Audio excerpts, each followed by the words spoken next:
You guys know I love Florida State this year. Saw with my own eyes, have seen the development over the last couple of years, have called their season opener in each of the last 4 seasons. I have seen Florida State up close, and I have seen the progress that's been made under Mike Norvell. Last year was an amazing performance, and you think about how many games they had on their racket they just couldn't close. NC State, a good example. You get a conversion or two. Offensively, you get off the field a couple times. Defensively against Wake Forest, that's a completely different game. You don't have a terrible 6-7 minute stretch against Clemson. Maybe the outcome's different there. So I think this game and this team, Florida State, is coiled. They are ready to spring, man. I think the playoff is definitely within reach.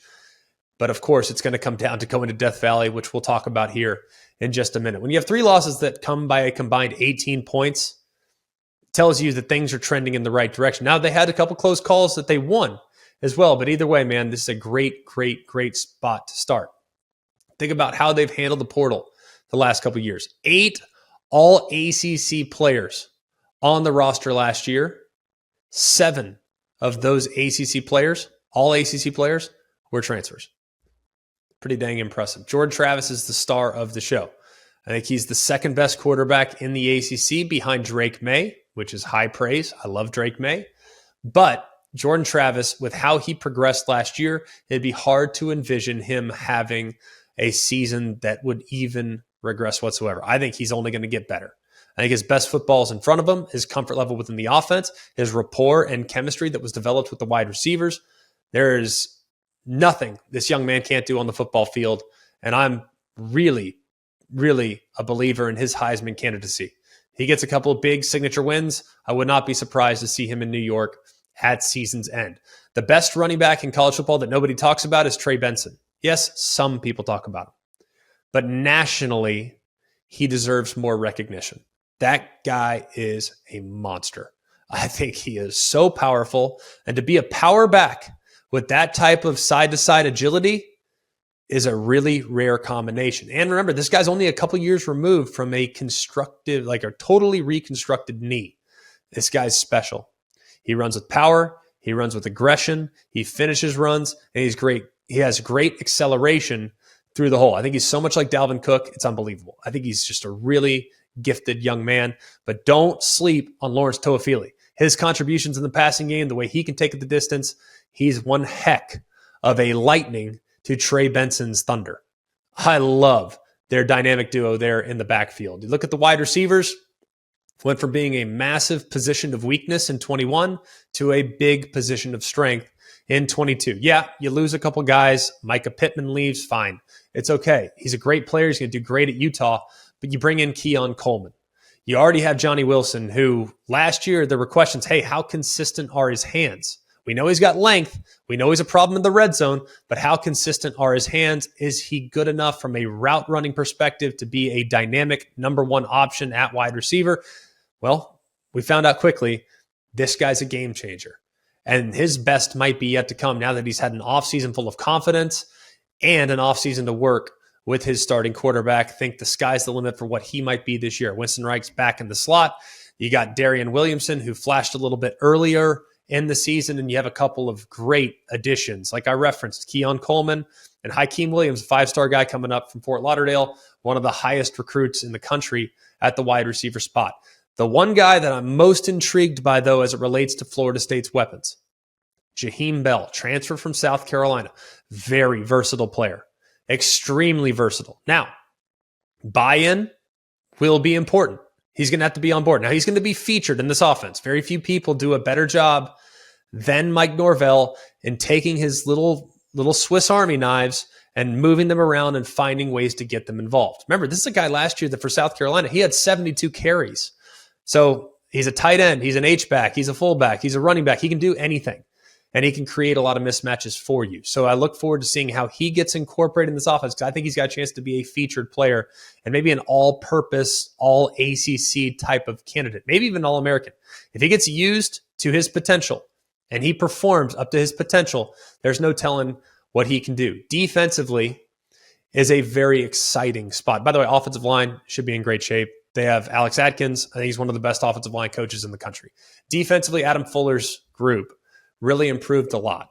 I mean, they really improved a lot. Now, there was a little period there in the middle of the season where they weren't quite as good against the run, But I think part of that had to do with Fabian Lovett not being available there at defensive tackle. Jared Verse, All-American, unanimous All-American, guy can take over the game. But do not sleep on Patrick Payton. Nobody wants to talk about this guy. Everyone's about Jared Verse, Jared Verse, Jared Verse. Jared Verse is amazing. I love him. And I would welcome him to my NFL roster if given the opportunity next year. But don't sleep on the ACC Newcomer of the Year.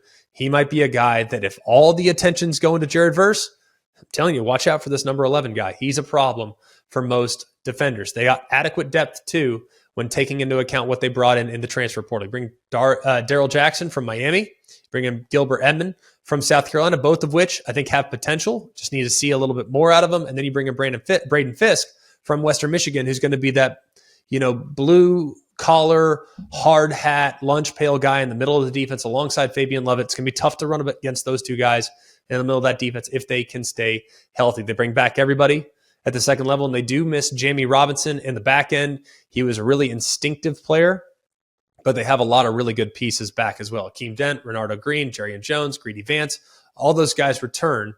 And you add Fentrell Cypress from Virginia, who was recruited by everybody. This guy is a lockdown corner. Turned down Ohio State, turned down LSU, said Florida State's where I want to go, and he has a chance to eliminate one side of the field for the back end of this defense. Let's go through the schedule. They are at 9.5. We got to find 3 losses for him. Y'all think we can do it? Do you think we can do it? LSU week 1. What an incredible game to start the season. That'll be Sunday night. Everybody and their brother will be watching, self included. Cannot wait to see this one from Orlando. Let's put that one in the question mark category for right now. Southern Miss at home should be a win. At Boston College should be a win. All due respect to Jeff Hafley and co. I don't think they are ready for what they're going to get from the Seminoles this year. Then you go to Clemson. We've talked about that one. I put it in the question mark column for the Clemson Tigers. I'll put it in the question mark column for the Florida State Seminoles as well. Then you get your bye week, much needed, after a start that includes 2 teams that would be in my top 10, top 12 in the preseason. Virginia Tech, not sure they're quite ready yet. They're in the Doak. I like the Noles there. Syracuse, at home. Love the Noles there. Duke, at home. Love the Noles there. At Wake Forest. Now, this has been an offense that has given Florida State a lot of fits the last couple years.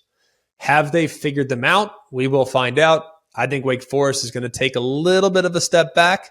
So I like the Noles to take care of business on the road in Winston-Salem. Then you go to Pitt. Very difficult game. Probably one of the toughest games that nobody's really going to talk about.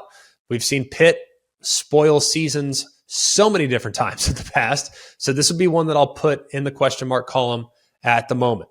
You got North Florida after that, and Miami. Miami, is right after Pitt, and then you have North Florida. I think Miami, you look at how that game went last year, it was a one-sided affair. Miami will be more competitive, but I don't think they're quite to the point in which they can really challenge the Seminoles, especially on the road. I like the Seminoles there. I obviously like them against North Alabama. And then finally, you go to the Swamp to take on the Gators. We all know that I'm a believer in the Gators down the road. I just don't believe in them here in 23. I think they get that win, but I expect that game to be closer. That's a proud Florida team. They'll play hard in that game.